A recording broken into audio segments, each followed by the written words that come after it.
Et il est grand temps maintenant pour nous d'oser nous montrer comme on le fait aujourd'hui, pour que d'autres se l'autorisent. On ne peut plus cautionner le silence. C'est fini le silence. On n'en peut plus du silence. Comment voulez-vous que les clients comprennent ce qui est en train de se passer si on reste dans le silence? Ça n'est pas possible. Voilà.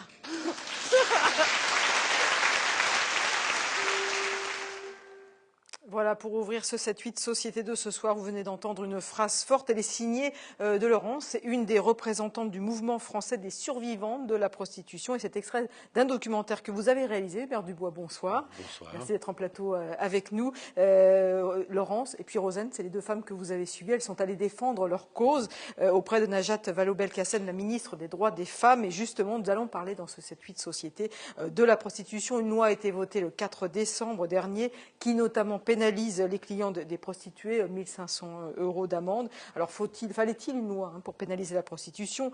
La loi va-t-elle assez loin? À votre avis, elle va assez loin, cette loi, Hubert Dubois? Alors, en fait, on parle beaucoup de la pénalisation des clients. En fait, il n'y a pas que ça. Hein, non, il n'y a pas que ça. En fait, c'est une loi dans son ensemble qui a, on pourrait dire, un thème général, un axe général, c'est de reconnaître que la prostitution vécue par les femmes est une violence. Donc, c'est dans cet esprit-là que il y a eu tout ce combat qui date qui a été mené depuis 10 ans par des associations et donc qui a été rejoint par des femmes qui ont vécu la prostitution. Donc moi j'ai suivi Laurence et Rosane et il y en a 2 ou 3 autres aussi. Puis maintenant c'est un mouvement qui est en train de s'étendre, qui existe déjà d'ailleurs beaucoup à l'étranger et qui exprime justement cette souffrance qui est vécue à l'intérieur de la prostitution. Alors évidemment, le grand débat s'est cristallisé sur la pénalisation des clients. Mais c'est le 4e volet. Il y a 3 autres volets qui sont très importants dans cette loi. Alors les volets, on en parlera dans quelques instants, puisque sur ce plateau devrait nous rejoindre dans quelques instants Lucie Sabot-Dosé, le féminisme. Ce qui me frappe quand on entend cet extrait de Laurence, c'est le mot honte, c'est-à-dire qu'il faut sortir du silence parce qu'il y a honte. Elles ont honte de faire le métier de prostituée, alors qu'on dit souvent que c'est le plus ancien métier du monde. Écoutez, il y a donc il y a c'est ce que pas l'on vraiment dit, qu'elles étaient heureuses de le faire, ce métier-là. Il y a ce que l'on dit, il y a ce que l'on croit entendre et ce que l'on croit savoir. Écoutez, moi, je vais vous dire, ça fait plus de 10 ans que je travaille sur cette question, un petit peu par hasard, parce que le premier film que j'ai fait, c'était plus sur la traite des êtres humains, donc sur les réseaux des femmes qui étaient importées, qui encore existent énormément en ce moment, des pays de l'Est et d'Afrique. Et je ne me rendais pas compte qu'effectivement, il y avait d'une part... moi, je pensais comme tout le monde que la prostitution était en général quelque chose qui pouvait bien se passer, puisque c'était, c'est ce que je pensais, un agrément entre personnes consentantes. Et en fait, je me suis rendu compte d'une chose, c'est que même celles qui se disaient consentantes, c'est l'application de la loi réglementariste aux Pays-Bas. Je me suis rendu compte que même à l'intérieur de ce système qui commercialise la prostitution comme un commerce normal, les femmes, une fois les portes fermées, me disaient, il fallait passer du temps avec elles pour avoir un peu un autre son de cloche, que de toute façon elles avaient été formatées pour ça et que c'était une souffrance continuelle, qu'elles aient été victimes de la traite ou non, qu'en soi la prostitution était une traite. Et donc, mais c'est des paroles qui sont très très peu audibles, parce qu'évidemment ça arrange tout le monde de se dire c'est le plus vieux métier du monde et on balaye la question par quelques phrases comme ça. Je ne sais pas si ça arrange tout le monde, peut-être que les gens ne s'étaient pas vraiment posé la question. Je pense que c'est plutôt ça. C'est-à-dire que c'était rentré dans les mœurs comme moi, une je vais dire de évidence. manière assez cynique que j'ai eu la chance de fréquenter les bordels avec ma caméra et avec mes oreilles et d'entendre et de voir. Et je pense qu'au fur et à mesure, je me suis forgé cette opinion maintenant qu'effectivement c'est la prostitution en elle-même qui est une violence. Alors vous dites c'est une violence, mais qu'est-ce que vous répondez notamment aux hommes? Parce que cette loi sur la prostitution qui a été votée en première lecture à l'Assemblée nationale le 4 décembre, il y a eu quand même tout un débat et il y a eu notamment ce manifeste des 343 salauds qui ont dit cette loi est une entrave à notre liberté individuelle. Qu'est-ce que vous leur répondez à ces hommes alors du coup? Je leur réponds qui ils sont pour dire ça. Qu'est-ce qu'ils savent des femmes qu'ils disent être consentantes? Qu'est-ce qu'ils en savent?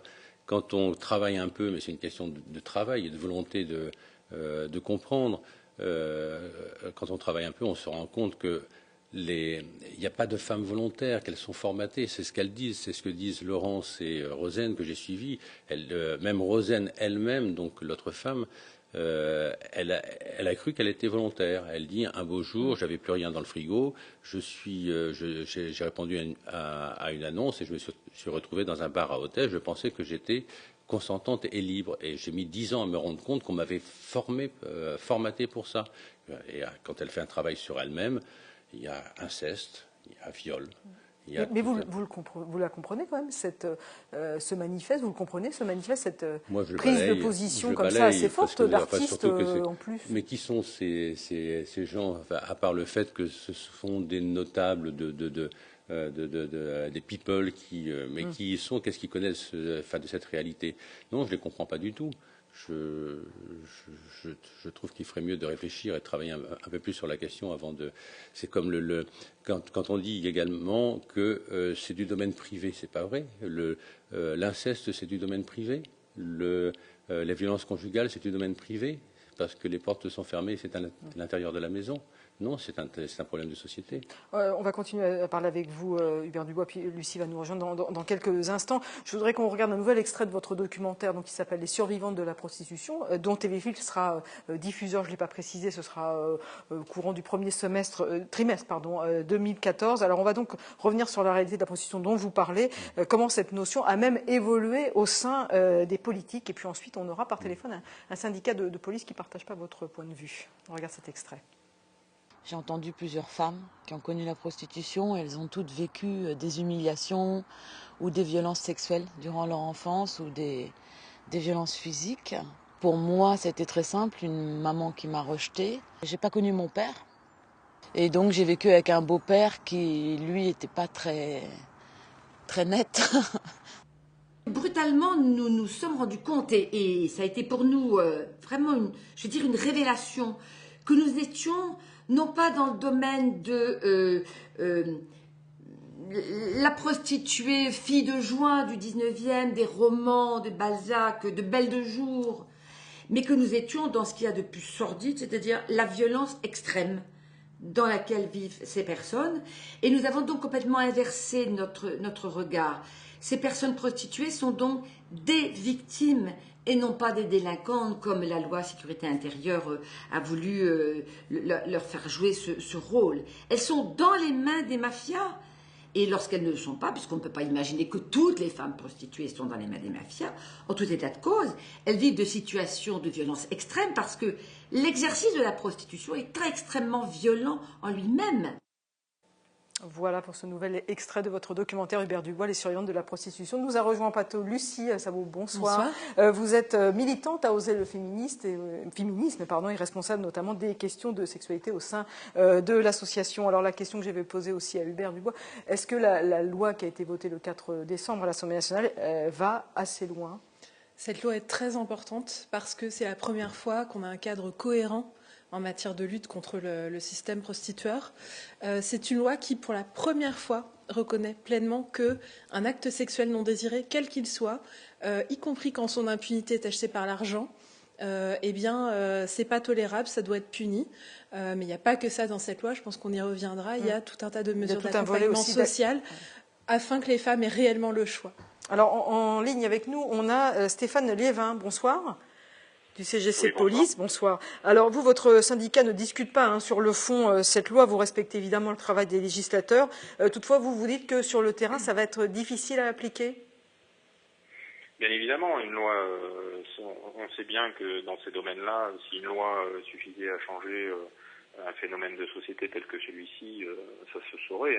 Bien évidemment, la problématique pour les policiers aujourd'hui va être de pouvoir procéder à des contrôles sur la voie publique, à établir effectivement l'infraction qui a été prévue par le législateur, ce qui va pas être une mince affaire, bien évidemment, et c'est moyen qu'on mettra pendant un petit moment, parce que il y a comme bien souvent un effet de mode lorsque ce type d'infraction est créé. On va demander aux policiers de travailler dessus pour produire des effets.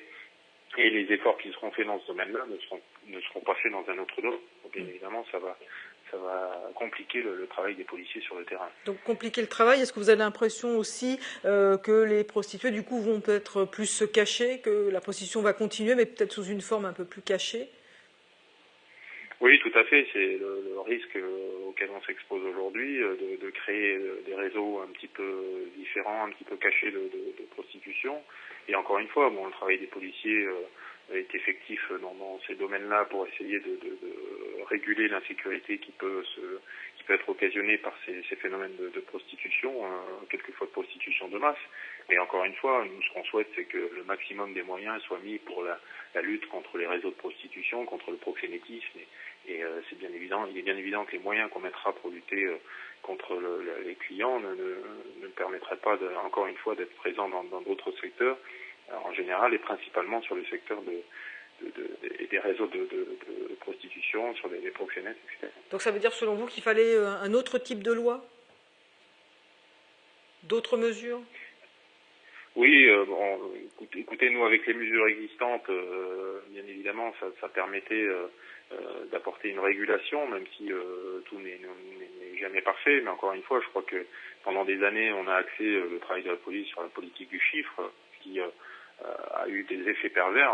En outre, un effet pervers, c'est la baisse de la quantité des enquêtes sur, encore une fois, on parle de la prostitution, mais c'est la même chose dans tout ce qui est réseau de trafic de stupéfiants, etc. Les moyens n'ont pas été à la hauteur dans ces domaines-là. Donc je crois que plus que de légiférer, c'est de réels moyens dont a besoin la police pour effectuer son travail, de pouvoir lutter réellement contre la racine du mal et non pas contre les conséquences de celui-ci.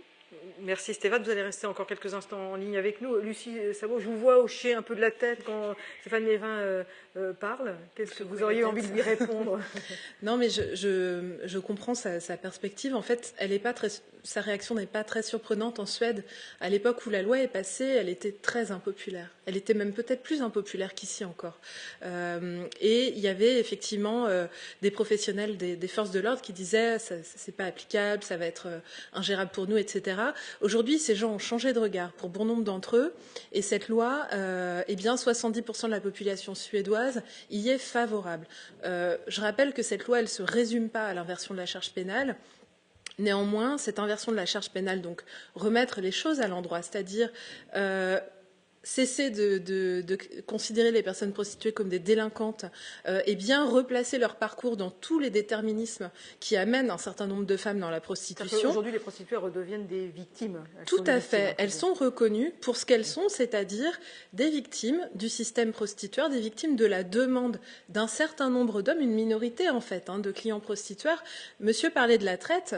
Comment lutter contre la traite quand on ne prend pas le problème à la racine? La racine, c'est la demande d'un certain nombre d'hommes. Leur demande, elle est aussi raciste et néocoloniale pour un certain nombre d'entre eux. Écoutez, moi j'ai travaillé, j'ai fait un film au moment où on mettait en place la loi donc aux Pays-Bas. Et donc à l'époque, c'était très clair, il y avait la bonne prostitution et la mauvaise prostitution. On luttait contre la mauvaise, c'est-à-dire la traite, et on instituait donc un système pour réglementer la bonne prostitution, pour que les volontaires, soi-disant, puissent travailler dans des conditions honorables, etc., et en sécurité. Et en fait, qu'est-ce qu'on s'aperçoit, et c'est pareil d'ailleurs en Allemagne, c'est qu'en fait, les réseaux ont augmenté depuis que c'est réglementé. Pourquoi? Parce que c'est un appel d'air pour les clients. Il y a une augmentation de la demande. Il n'y a pas suffisamment, si je puis dire, de main-d'œuvre, excusez-moi du terme, sur place, de bonnes prostituées, bien de chez nous. Donc il y a une importation de clandestines par des réseaux mafieux qui n'ont fait qu'augmenter depuis que cette loi réglementariste a été instituée donc aux Pays-Bas, et en Allemagne, c'est pareil. D'accord. Par rapport à ça, je crois que pour l'Allemagne, les Pays-Bas, le bilan est vraiment atroce, c'est-à-dire que Monsieur Liévin parlait de clandestinité. Souvent, cette question revient est-ce que la loi abolitionniste va pas précipiter les personnes prostituées dans la clandestinité? Oui, parce que forcément, elles vont se cacher. Eh ben, en fait, c'est pas si simple. Déjà, la clandestinité est déjà là, et le danger, de toute façon, il est à partir du moment où les personnes prostituées sont seules avec les clients prostitueurs, qu'elles soient dans une chambre de luxe ou dans un bois, ou dans une camionnette. Ça, il faut remettre les choses quand même en place. Stéphane Liévin, vous voulez répondre à Lucie Sabot? Elle pense que non, pas du tout, ça ne va pas créer de clandestinité. La clandestinité, elle est en Allemagne et aux Pays-Bas. Il n'y a que 40 personnes prostituées déclarées en Allemagne. Oui?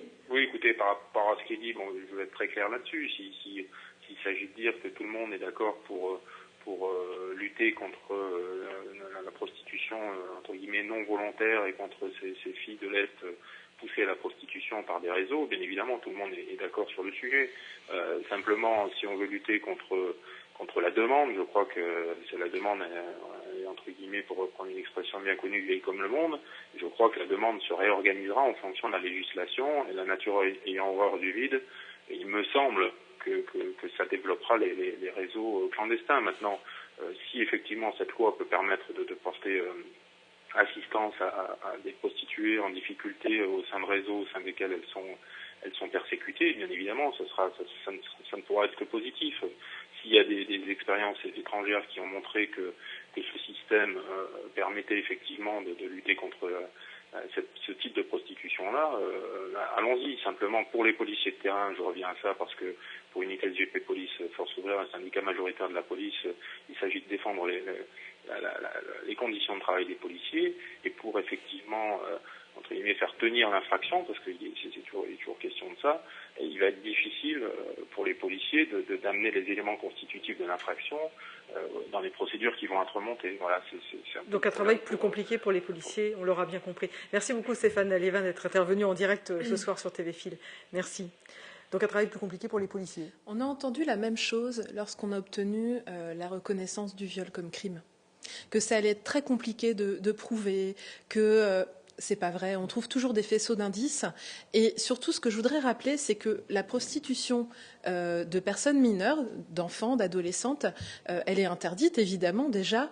Elle est passible de 3 ans d'emprisonnement, ce qui est trop peu, mais elle est très, très peu réprimée, justement parce qu'il n'y a pas déjà de cadre global cohérent qui reconnaît que toute obtention par l'argent d'un acte sexuel non désiré est une violence. Si bien que lorsque les hommes qui sont clients prostitueurs, qui sont une minorité, rappelons-le, cherchent à obtenir des rapports prostitutionnels avec des personnes mineures, ils ne sont pas inquiétés. Dès lors qu'il va y avoir petit à petit une culture dans les forces de l'ordre d'aller chercher, d'aller repérer des clients prostitueurs en train de commettre ces violences-là, ils vont aussi combattre la prostitution de personnes mineures. Et ça, c'est très important. Donc faire évoluer les mentalités Tout aussi. À fait. On parlait effectivement sur la loi, vous disiez, évidemment tout le monde s'est arrêté sur l'affaire de la pénalisation des clients, mais il y a tout un volet social d'accompagnement aussi. Bien sûr, sans lequel cette loi lequel c'est serait possible pas que ces intéressante. femmes, d'ailleurs, Ça n'aurait en fait aucun sens de ne faire qu'inverser la charge pénale, même si c'est important. Il y a un pilier vraiment crucial dans cette loi, qui est l'accompagnement social des personnes prostituées. Il y a un fonds de 20 millions d'euros pour le parcours dit de sortie de la prostitution. Il s'agit avec cette loi de donner vraiment pleinement le droit à toutes les femmes de ne pas être prostituées. Parce qu'il y a beaucoup de femmes qui n'ont pas pleinement le choix. On parle de choix, mais c'est souvent un choix biaisé, un choix finalement complètement et c'est ce qui ressort bien d'ailleurs dans votre documentaire, Hubert Dubois, c'est qu'on sent que les femmes, elles n'ont pas forcément eu largement le choix d'être prostituées. Oui, écoutez, je peux encore faire référence à d'autres films. J'ai quand même été assez surpris en tournant donc aux Pays-Bas il y a 7-8 ans. Je tournais une femme qui faisait la promotion dans un centre d'information pour les clients à Amsterdam, qui montrait la sécurité, comment ça se passait, etc., etc. Et j'ai passé beaucoup de temps avec elle, à parler avec elle, à dîner avec elle. Et un jour, elle ferme la porte et elle dit « Écoute, maintenant, je vais tout te dire ». Et elle s'effondre. Et elle dit tout. Et elle dit tout. Elle dit je n'ai eu qu'une vie de merde et je fais la promotion de la vie de merde que nous avons eue. Ouais. C'est ce qu'on ressent d'ailleurs chez Laurence et Rosane, qui sont les deux femmes que vous avez suivies. C'est quelqu'un qui était en train de faire la promotion de ce beau métier. On va faire une petite pause dans ce 7-8. On est allé à la rencontre. On va voir que les avis sont quand même très partagés. Nous sommes allés à la rencontre d'habitants et on leur a demandé s'il fallait une loi pour pénaliser la prostitution. On va écouter leurs réponses. Et puis je vous ferai réagir tout de suite après. Je pense que malheureusement la prostitution est vieille comme le monde et que c'est quand même une question de rapport individuel. Il y a déjà des lois pour punir les proxénètes et je crois qu'il faut les appliquer férocement. Mais par contre, punir les clients, punir les prostituées, tout ça, ça me paraît de la faribole. Complètement idiot. Parce que avant, le racolage était interdit. Bon, maintenant, c'est le contraire. Donc, ils ont le droit de racoler. Vous faites emmener, vous prenez la prune. Non, c'est n'importe quoi. Je ne suis pas d'accord du tout. Je trouve que les gens ont le droit d'aller voir les prostituées. C'est pas à eux d'être verbalisés pour ça. Et ça peut peut-être éviter des viols sur les jeunes filles. Voilà pourquoi, en priorité, je ne suis pas d'accord. C'est un sujet compliqué, hein, j'ai pas vraiment réfléchi à la question. Je pense que ça part d'une bonne intention à la base quand même, hein, de protéger les prostituées. Est-ce que c'est la bonne solution? Je sais pas, hein. On verra l'usage. Qu'il faut pénaliser personne, parce que elles n'ont pas forcément le choix. Il faut les protéger s'il y a des gens comme les jeunes d'Europe de l'Est qui les font travailler, mais autrement, peut-être les protéger mieux. Alors peut-être. Je ne sais pas si c'est une bonne idée, mais elle est incohérente cette loi. On ne peut pas autoriser la prostitution et interdire l'utilisation de la prostitution. Donc pour moi c'est incohérent. Alors, deux moments forts quand même de ces micro-trottoirs. D'abord, ce que dit cette femme à la fin, c'est incohérent. On ne peut pas à la fois pénaliser les clients et puis ne pas interdire la prostitution. Et puis surtout, ce que dit cette femme, c'est là où je voudrais vous faire réagir, si on retire la prostitution, il y aura plus de viols. C'est vraiment un Parce qu'il y a un lien direct entre les deux. Moi, je pense que fondamentalement, il y a un manque de réflexion et d'information. En fait, c'est un sujet où tout le monde pense tout savoir. Et effectivement, il n'y a que des idées toutes faites qui se baladent énormément. Il n'y a pas effectivement de réflexion. Simplement, je vais vous dire une chose. L'idée n'est pas de moi. Il y a eu un travail qui a été fait sur les clients il y a quelques années, qui a été mandaté par le NI. Et un sociologue me disait, quand on réfléchit bien, parce que le fond du problème, c'est se dire les hommes ont des pulsions. Il faut bien assouvir ces pulsions, sinon on va vers le viol dans la rue, etc. Donc on part du principe que les hommes ont des pulsions. Donc c'est la nature qui est mal faite, ou qui est bien faite. En tout cas, les hommes ont des pulsions. Et les femmes, on n'en sait rien. Entre parenthèses, ça on n'en parle pas. Est-ce qu'on s'est posé la question que toutes les idéologies et toutes les politiques de domination, que ce soit le racisme, que ce soit le colonialisme, que ce soit le nazisme, étaient fondées sur des thèses naturalistes? Qu'est-ce que vous voulez? Le patriarcat en particulier. Et le patriarcat. C'est-à-dire, voilà, la nature est faite comme ça. Donc, gérons la nature, l'homme a des pulsions. Donc, gérons ces pulsions des hommes. Voilà. On a des preuves accablantes du fait que, non seulement c'est vraiment, pour le coup, des fariboles de dire que l'abolition nous précipiterait dans une société où il y aurait encore plus de viols, parce qu'il y en a déjà beaucoup, en fait, et ils sont très impunis. Seulement 2% des violeurs sont condamnés. C'est faux. Il y a l'État du Nevada, dans lequel il y a des bordels légaux. C'est l'État au sein des États-Unis dans lequel il y a un record absolu de viols. Par ailleurs, la prostitution. Donc pas de lien de cause à effet. La prostitution, qu'est-ce que c'est? C'est des actes sexuels non désirés. Quel que soit le type de prostitution considéré, si tant est qu'il y ait des types de prostitution qu'on pourrait compartimenter. Nous, ce qu'on constate, c'est qu'en fait, c'est un continuum. Par ailleurs, je voudrais quand même dire quelque chose. L'analyse abolitionniste, l'analyse féministe, elle est construite à partir de la parole de survivante.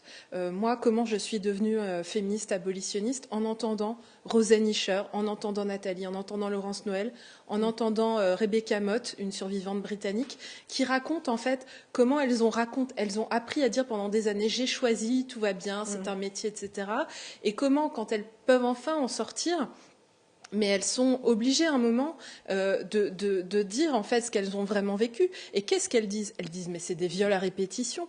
C'est des viols à répétition. Et elles mettent des années à retrouver un petit peu d'énergie. En fait. Justement, Lucie, vous parlez de Rosanne et Laurence, ce sont les deux que vous avez suivis. Je voudrais qu'on conclue cette émission justement en leur laissant la parole. C'est encore un extrait de votre documentaire qui sera diffusé sur Téléfil au premier trimestre 2014. Elles ont rencontré Najat Vallaud-Belkacem, la ministre des Droits des Femmes, et voilà ce qu'elles ont dit à la ministre. Une chose très importante, on n'est que deux. Il faut bien comprendre que si on vient vous voir, c'est que vraiment, on fait ce pas-là qui est pour nous très difficile aussi, parce qu'il faut s'affranchir de sa propre honte. Mais on le fait, surtout, il faut savoir qu'il y en a beaucoup qui restent dans le silence. Est-ce qu'à un moment de votre expérience, toutes les deux, vous auriez dit que vous étiez consentante? Mais oui, mais moi je l'ai dit pendant 22 ans. Je disais, bah oui. C'est ma liberté. C'est ma liberté. Mais là, en fait, je n'étais pas libre. Hein. Mon corps ne m'appartenait pas. Pourquoi est-ce que vous vous êtes mise à parler? Parce qu'elles sont rares, celles qui parlent, en fait. Vous voulez que je sois sincère avec vous? Je me dis un jour, je vais mourir. Mais au moins, ça aura servi à ça. Je peux mourir sereine. J'ai perdu ma mère en 2006.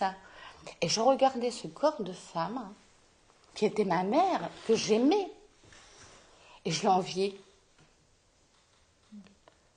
Et chose bizarre, envier la mort de quelqu'un.